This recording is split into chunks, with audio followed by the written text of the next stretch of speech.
കാസർഗോഡ് സമൂഹ മാധ്യമങ്ങളിലൂടെ വിദ്വേഷ പ്രചാരണം നടത്തിയ സംഭവത്തിൽ 2 പേരെ അറസ്റ്റ് ചെയ്തു. റിയാസ് മൗലവി കൊലപാതക കേസിലെ 1-ാം പ്രതി അജേഷ്, കുമ്പള സ്വദേശി സിദ്ദീഖ് എന്നിവരെയാണ് കാസർഗോഡ് ടൗൺ പോലീസ് അറസ്റ്റ് ചെയ്തത്. കോടതിയിൽ ഹാജരാക്കിയ പ്രതികളെ റിമാൻഡ് ചെയ്തു. അസ്സലാമു അലൈക്കും, welcome back to Visal media. ഞാൻ ഫക്രുദ്ദീൻ പന്താവൂർ. ഞാൻ ഈ വാർത്ത കേട്ടപ്പോൾ വല്ലാതെ അത്ഭുതപ്പെട്ടു. കാരണം കുറച്ച് ആഴ്ചകൾക്ക് മുൻപ്, ആഴ്ചകൾ എന്ന് പറയാൻ പറ്റില്ല, മാസങ്ങൾക്ക് മുമ്പ് നമ്മൾ ഈ വിഷയം പറഞ്ഞിരുന്നു. അതായത് കാസർഗോഡ് ഒരു റിയാസ് മൗലവി എന്ന് പേരുള്ള ഒരു പള്ളിയിലെ ഇമാമിനെ, ഉസ്താദിനെ പള്ളിയിൽ കയറിയിട്ട് അതിക്രൂരമായിട്ട് വെട്ടിക്കൊലപ്പെടുത്തി അതിന്റെ കേസിന്റെ വിചാരണയും ശിക്ഷാവിധിന്റെ ഇതൊക്കെ കഴിഞ്ഞു. അതായത് അതിൽ തെളിവില്ല എന്ന് കണ്ട് അതിലെ പ്രതികളെയൊക്കെ വെറുതെ വിട്ടു. ആ പ്രതികളിൽ ഒരാൾ അജീഷ് എന്നൊരു അപ്പു ഒരു ദിവസം മൂപ്പര് ഇൻസ്റ്റയിൽ ഇതിട്ടിക്കാണ്, എന്താ പറയാ, ഞാൻ ഈ വെള്ളിയാഴ്ച പള്ളികൾ തകർക്കും, മുസ്ലിങ്ങളുടെ പള്ളികൾ തകർക്കും എന്ന് വളരെ പ്രകോപനകരമായിട്ട് ഒരു മതത്തിനെതിരെ മതവിദ്വേഷകരമായ ഒരു പോസ്റ്റർ ഇറക്കി. ഈ ഒരു പോസ്റ്റർ വ്യാപകമായിട്ട് ഷെയർ ചെയ്യുകയും വിസാൽ മീഡിയ അടക്കം അതിനെതിരെ ഇതൊരു മതവിദ്വേഷമാണ്, ഇതിനെതിരെ നടപടി എടുക്കണം എന്നൊക്കെ പറഞ്ഞ് വീഡിയോ ഒക്കെ ചെയ്തിരുന്നു. അപ്പൊ ആ ഒരു അജീഷ് എന്ന അപ്പുവിനെ അറസ്റ്റ് ചെയ്തു എന്നുള്ളതാണ്, അതിനെ കോടതിയിൽ ഹാജരാക്കി റിമാൻഡ് ചെയ്തു എന്നുള്ളതാണ് ഈ വാർത്തയിലുള്ളത്. കൂട്ടത്തിൽ ഒരു അബൂബക്കർ സിദ്ദീഖിന്റെയും വിഷയമുണ്ട്, മൂപ്പരെയും പിടികൂടി എന്ന് പറഞ്ഞിട്ട്. അപ്പൊ ഈ അജീഷ് എന്ന് പേരുള്ള ഒരു അപ്പു ഈ ഒരു പള്ളികളൊക്കെ പൊളിക്കും എന്നൊക്കെ രീതിയിൽ ആരാണ് ഈ പറയണത് എന്ന് ഓർക്കണം നിങ്ങൾ. ഒരു റിയാസ് മൗലവി എന്നൊരു പാവം പള്ളിയിൽ താമസിക്കുന്ന ഒരു ഉസ്താദിനെ ഒരു പ്രകോപനവുമില്ലാതെ ആ പള്ളിയിൽ കയറി അതിക്രൂരമായിട്ട് വെട്ടിക്കൊലപ്പെടുത്തിയതിന് അറസ്റ്റിലായ ഒരു പ്രതി 7 വർഷത്തോളം വിചാരണ തടവുകാരനായിട്ട് കഴിഞ്ഞ് ഒടുവിൽ ജാമ്യം പോലും കിട്ടാതിരുന്നു. ഒടുവിൽ കോടതിയിൽ കേസെത്തി അതിന് വിചാരണ ഒക്കെ പൂർത്തിയാക്കി വിധി വന്നു നോക്കുമ്പോൾ തെളിവുകളില്ലെന്ന് കണ്ട് ഇവരെ വിട്ടയച്ചു. ആ വിട്ടയച്ച ഒരു പ്രതി നമ്മളൊക്കെ കരുതെന്താണ്, അയാൾ എന്ന നിരപരാധി ആയിരിക്കാം, അല്ലെങ്കിൽ അപരാധി തന്നെയാണ്, ഇനി മുതൽ നന്നാവും എന്നുള്ളതാണ്. പക്ഷെ അയാൾ ഇറങ്ങിയിട്ട് അയാൾ ഇതുപോലെയുള്ള മുസ്ലിം പള്ളികളൊക്കെ വെള്ളിയാഴ്ച തകർക്കും എന്നൊക്കെ പറഞ്ഞ് പോസ്റ്റ് ഇടുക, എന്നിട്ട് ഇയാളെ പോലീസ് വിളിച്ചു വരുത്തി ചോദ്യം ചെയ്തപ്പോൾ പറഞ്ഞെന്താണ്, ഞാനൊന്നുമല്ല, എൻ്റെ ഇൻസ്റ്റ ഐ ഡി ഇങ്ങനെയൊന്നുമില്ല, ഇത് ആരോ ഉണ്ടാക്കിയതാണെന്ന്. അപ്പോൾ പോലീസ് ഓനെ വിട്ടു. പക്ഷെ പോലീസ് ഓനെ വിട്ടെങ്കിലും ഇതൊരു വലിയ പ്രശ്നമായിട്ട് ഭയങ്കര വിമർശനമായി. അബൂബക്കർ സിദ്ദീഖ് എന്ന് പേരുള്ള ഒരു കാസർഗോട്ടുകാരൻ 3 ആളെ ഞാൻ കൊല്ലുന്ന കാര്യം മൂപ്പര് വേറെ വിദ്വേഷകരമായിട്ട് മൂപ്പരും സോഷ്യൽ മീഡിയയിൽ ഇട്ടു. അങ്ങനെ പോലീസ് അന്വേഷിച്ചു. ഇപ്പൊ ഇതാ ഈ അജീഷ് എന്ന അപ്പുവിനെ പോലീസ് പിടികൂടി, ഒപ്പം ഈ അബൂബക്കർ സിദ്ദീഖിനെയും. നമ്മൾ ഈ സോഷ്യൽ മീഡിയയിൽ ഈ മതവിദ്വേഷം നടത്തുന്നൊരു പരിപാടി ഉണ്ടല്ലോ, അതുകൊണ്ട് ആർക്കാണ് ഒരു നേട്ടമുള്ളത്? ഏതെങ്കിലും ഒരു മതങ്ങളുടെ ആരാധനാ കേന്ദ്രത്തിനെ തകർക്കുക, അല്ലെങ്കിൽ മറ്റു മതക്കാരെ കൊല്ലുക, ഇതുകൊണ്ട് ഒരു നേട്ടവും ഇല്ല. ആളുകൾക്കിടയിൽ വിരോധവും വിദ്വേഷവും പടരാന്നല്ലാതെ.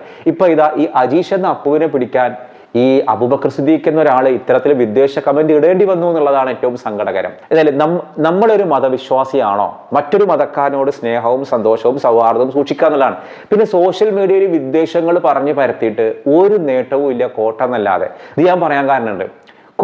ഞാനൊരു വീഡിയോ കണ്ടു, ആ വീഡിയോ ഞാനിവിടെ കൊടുക്കണോ വേണ്ടോ എന്നുള്ളതാണ്. ഒരു പാവം ഒരു കാക്കാനെ കുറെ ആളുകൾ കൂടി ചേർന്ന് നീ എന്തിനാണ് കല്യാണം മുടക്കിയത്, അങ്ങനെയാണ് ഇങ്ങനെയാണെന്ന് പറഞ്ഞിട്ട് തെളിവുകളുണ്ട്. ഈ പാവം നിസ്സഹായനായ ഈ കാക്ക, കുട്ടിയാലിക്കാന്ന ഇയാളെ പേര്, മലപ്പുറം ജില്ലയിലെ കോട്ടങ്ങൽ ഒതുക്കങ്ങളിലുള്ള 10-60 വയസ്സുള്ള ഹൃദ്രോഗിയായ ഒരു പാവ ഉപ്പ. ആ ഉപ്പാൻ ഈ വീഡിയോയിൽ വളരെ മോശമായിട്ട്, ഏതോ അയാളൊരു കല്യാണം മുടക്കിയതാണ് പ്രശ്നം. നമ്മുടെ നാട്ടിൽ പലയിടത്തും ഇങ്ങനെ കല്യാണം മുടക്കികൾ എന്ന് പറഞ്ഞിട്ട് ഇങ്ങനെ ബോർഡൊക്കെ ചെയ്യും, ഇനി കല്യാണം മുടക്കി നല്ല കയറി പടക്കുന്നൊക്കെ കണ്ട്.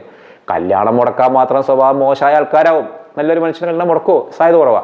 അപ്പോൾ ഇയാളെ ക്രൂരമായിട്ട് ചീത്ത പറയണം, അടിയോടെ മുമ്പ് കഴിഞ്ഞിരിക്കണം പറയാം. ചീത്ത എങ്ങനെ പറയണം, ഇയാൾ നിസ്സഹായനായിട്ട് കേട്ടിക്കണതിൻ്റെയും ഒന്നും പ്രതികരിക്കാൻ കഴിയാത്തതിൻ്റെയും ഒക്കെ വീഡിയോ ആണ് ഉണ്ടായിരുന്നത്. നമ്മുടെ ഈ വീഡിയോ കാണുന്ന ആരെങ്കിലുമൊക്കെ ആ വീഡിയോ കണ്ടോ എന്ന് എനിക്കറിയില്ല. സത്യത്തിൽ ഈ ഒരു പാവം മനുഷ്യരെ, ഹൃദ്രോഗിയായ ഒരാളെ ഈ രീതിയിൽ സോഷ്യൽ മീഡിയ വീട്ടിൽ വന്ന് കയറി, അതായത് വീട്ടിലുള്ള ഈ മനുഷ്യനെ, ഇയാളും ഭാര്യ മാത്രമാണ് ആ വീട്ടിലുള്ളത്, മക്കളൊക്കെ പെൺകുട്ടികളെ കെട്ടിച്ചയച്ചു, കല്യാണം കഴിഞ്ഞ മോന് ഗൾഫിലാണ്, ഈ ചങ്ങാതിയും ഭാര്യ മാത്രമാണ്, അയൽവാസികൾ ആരും ആ സമയത്ത് അവിടെ ഇല്ല. അപ്പോഴാണ് വീട്ടിൽ കയറി വന്നിട്ട് ഈ മർദ്ദനവും ഭീഷണിപ്പെടുത്തലും. എന്നിട്ട് ആ വീഡിയോ സോഷ്യൽ മീഡിയ വഴി പ്രചരിപ്പിച്ചു, ലോകം മുഴുവനും കണ്ടു. പലരും അത് യൂട്യൂബിൽ ഇട്ടു, കല്യാണ മുടക്കിയത് സൂക്ഷിച്ചോ, ഇങ്ങനെ ഉണ്ടാവുന്നതിൻ്റെ. ഈ പാവം മനുഷ്യൻ ജില്ലാ പോലീസ് മേധാവിക്കടക്കം പരാതി കൊടുത്തിട്ട് ഒരു ചങ്ങാതിനെ, മൂപ്പരെ മോനെ, ബന്ധുവിനെ അറസ്റ്റിലാക്കി. അപ്പൊ എന്തെങ്കിലും ഉണ്ടെങ്കിൽ നിയമം കയ്യിലെടുക്കണം. എന്തിനാണ് ഈ നിയമം കയ്യിലെടുത്തിട്ട് തോന്നിയതുപോലെ ചെയ്യുമ്പോഴാണ് അത് വിഷയാവുക. കല്യാണം മുടക്കിയ വിഷയങ്ങൾ വേറെ പറയണം, അല്ലാതെ ഒരാളെ വീട്ടിൽ കയറി ആക്രമിക്കുക. അതിൽ അത് സംബന്ധമായിട്ട് വന്നൊരു വാർത്ത ഒന്ന് കാണാം ആദ്യം. അതിൽ ഈ ഒരു മർദ്ദനമേറ്റ കുട്ടിയാലിക്കാന്റെ പ്രതികരണം ഉണ്ട്, നാട്ടുകാർ പറയുന്ന കാര്യങ്ങളൊക്കെ ഉണ്ട്. അപ്പൊ നമുക്ക് കാര്യങ്ങൾ ഏകദേശം മനസ്സിലാവും.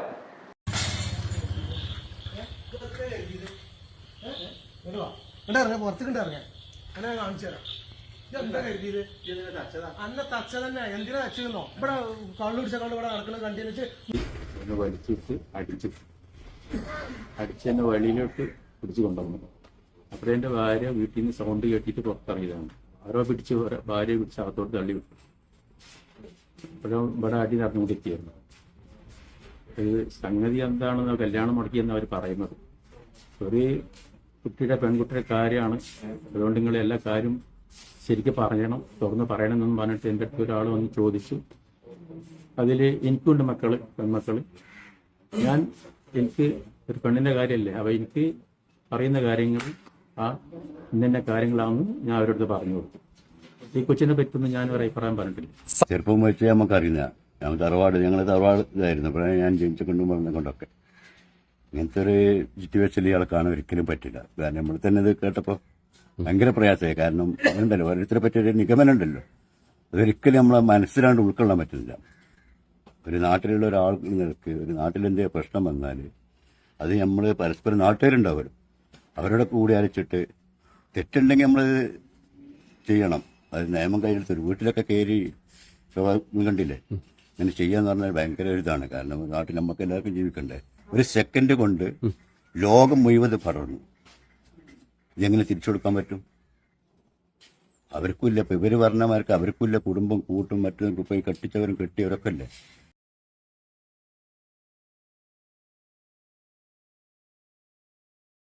അപ്പൊ നമ്മൾ ചോദിക്കട്ടെ, ഒരു വിദ്വേഷം പടർത്തുന്ന രീതിയിൽ എന്തിനാണ്? ഇപ്പൊ നമ്മൾ വിവാഹ അന്വേഷണം, ഒരു പെൺകുട്ടിയുടെ കാര്യമാണ്, എൻ്റെ മോളിലൊരു കല്യാണക്കാരുണ്ട്, ഇന്ന ചെക്കൻ ഇന്ന ആളാണ്, എന്താ ഓനെ കുറിച്ച് അഭിപ്രായം എന്ന് വെച്ചാൽ നമുക്ക് പൂർണ്ണമായിട്ട് ബോധ്യമുള്ളത് പറഞ്ഞാൽ മതി. നമുക്ക് വല്ലവരും പറഞ്ഞു കേട്ടിട്ട് ഓനെങ്ങനെയാണ് ഓനിങ്ങനെയാണ് എന്നൊന്നും പറഞ്ഞിട്ട് നിങ്ങളൊരു പെൺകുട്ടികളെ രക്ഷിക്കാനും നിൽക്കണ്ട, ശിക്ഷിക്കാനും നിൽക്കണ്ട.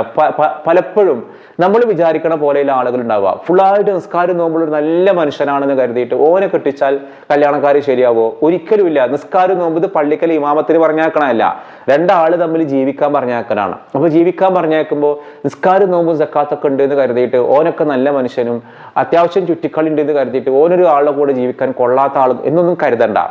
നമുക്ക് സ്വഭാവ സർട്ടിഫിക്കറ്റ് കൊടുക്കാനോ അല്ലെങ്കിൽ ഒരാളുടെ ധാർമ്മികതയുടെ ഗ്രാഫ് അളക്കാനൊന്നുള്ള യോഗ്യതയില്ല. നമ്മളത് ചെയ്യേ വേണ്ട. നമ്മളെ കൊണ്ട് ചെയ്യുന്ന ഒരു കാര്യം, നമുക്ക് ബോധ്യമുള്ളൊരു കാര്യം. നമ്മുടെ മക്കളുടെ കാര്യം നമുക്ക് ഉറപ്പില്ലല്ലോ. നമ്മുടെ മക്കൾ നല്ല ആളുകളാണെന്ന് കരുതി നമ്മൾ കെട്ടിച്ചു വിട്ടിട്ട് അവിടുന്ന് കുളമായിട്ട് തിരിച്ചു പോയി പലപ്പോഴും നമ്മുടെ മക്കളെ പ്രശ്നം ഉണ്ടാവും. അപ്പോൾ ഒരാളുടെ കൂടെ ജീവിക്കാനുള്ള യോഗ്യത കള്ളുകൂടി ഉണ്ടോ എന്നുള്ളത് മാത്രമൊന്നുമല്ല. അപ്പൊ നമ്മൾ ഗുണത്തിന് ദോഷം നിൽക്കുക. ഞാൻ എൻ്റെ ഒരു ഒപ്പീനിയൻ പറഞ്ഞതാട്ടാ.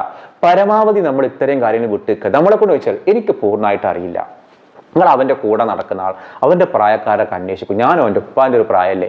പിന്നെ നമ്മളൊരാളെ ഒരു കല്യാണക്കാരൊക്കെ ആണെങ്കിൽ ഈ ഓൻ്റെ സ്വഭാവം എന്നുള്ളതിലുപരി ഒന്നിച്ച് ജീവിക്കാൻ കഴിയുമോ എന്നുള്ളതൊക്കെ അല്ലേ നോക്കാം. രണ്ടു കൂട്ടരെയും ഒരു മറ്റേ പ്രീമാരിറ്റൽ കൗൺസിലൊക്കെ ഒന്ന് വിടുമ്പോൾ എന്ത് സ്വഭാവം നേരായിക്കോളും എന്ന് പറഞ്ഞ് ഒഴിഞ്ഞു മാറലാണ് ബുദ്ധി. നമ്മളൊരാൾക്ക് സ്വഭാവ സർട്ടിഫിക്കറ്റ് കൊടുക്കണ്ട. കല്യാണം മുടങ്ങുന്ന ആൾക്ക് അതിൻ്റെ ടെൻഷൻ ഉണ്ടാവും. അപ്പോൾ ഇത് ഞാനീ പറഞ്ഞ കാര്യം ഇയാൾ ഇങ്ങനെ കല്യാണം മുടക്കിയതൊന്നല്ല ഞാൻ പറഞ്ഞു വരുന്നത്. നമ്മളായിട്ട് ഗുണത്തിനും ദോഷത്തിനും നിൽക്കണ്ട. കാരണം ഇന്നത്തെ കാലം എന്ന് പറഞ്ഞാൽ ആളുകൾക്ക് ഒരാളെ തല്ലാനോ കൊല്ലാനോ എന്നൊരു മടിയില്ലാത്തൊരു കാലമാണ്. കാരണം നിങ്ങൾ പുറത്തിറങ്ങിയ ന്യൂസ് ഒന്നും നമ്മളെല്ലാ ന്യൂസ് പതിൽ പറയാഞ്ഞിട്ടാണ്.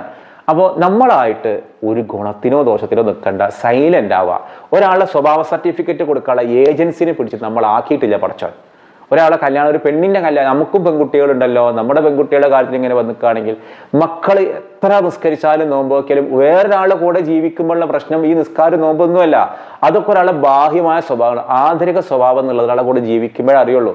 നമുക്ക് നേരിട്ട് അറിയാവുന്ന കാര്യം, ഓൻ ഇന്ന കോഴ്സ് പഠിച്ചിട്ടുണ്ട്, ഓൻ്റെ വീട്ടുകാർ ഈ ഇന്ന മേഖലയിലൊക്കെ വർക്ക് ചെയ്യുന്നവരാണ്, കല്യാണം കഴിപ്പിച്ച അയച്ച ആ വീട്ടിലെ മറ്റു വീടുകളിലൊക്കെ ഉള്ള സ്വഭാവ രൂപീകരണങ്ങൾ അവരൊക്കെ അവിടെ നിൽക്കുന്നുണ്ട്. ഇതൊക്കെ നോക്കിയാൽ വീട്ടുകാരെ കുറിച്ച് ഒരു ധാരണ കിട്ടും. അതിലപ്പുറം നമ്മൾ എന്ത് ചെയ്ത് കൊടുക്കണ്ട, പറയണ്ട. പറഞ്ഞു കഴിഞ്ഞാൽ അത് നമുക്ക് തന്നെ ലാസ്റ്റ് പണിയായി മാറും. അപ്പോൾ വിദ്വേഷം, സോഷ്യൽ മീഡിയ വഴി വിദ്വേഷം പ്രചരിപ്പിച്ച 2-3 കേസാണ് ഞാൻ പറഞ്ഞത്.